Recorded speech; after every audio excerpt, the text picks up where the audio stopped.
Hey guys, this is Dr. Herb. In case you haven't subscribed, please do subscribe for updates.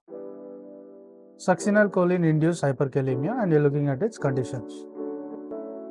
So, which increases conditions causing susceptibility to the succinylcholine. So, in terms of this hyperkalemia, there is burn injury.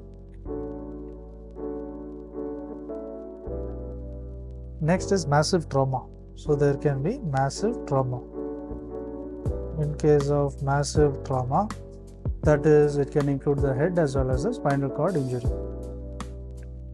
Then severe intra-abdominal infection.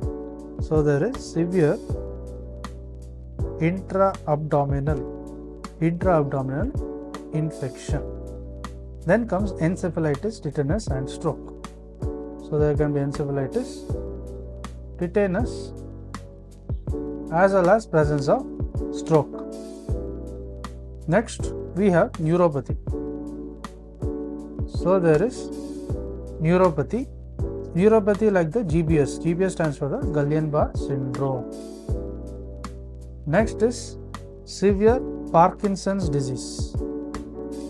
So severe Parkinson's disease.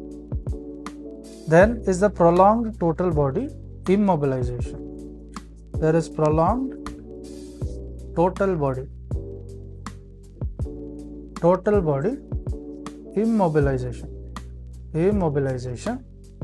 Next is the hemorrhagic shock. So it may be due to the hemorrhagic shock. So hemorrhagic shock is along with the metabolic acidosis. Then comes the myopathy.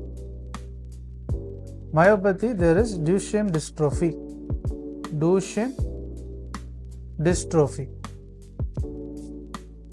So the use of the succinylcholine is contraindicated in such cases. So all these cases it is contraindicated. To learn and grow daily like this, please do subscribe.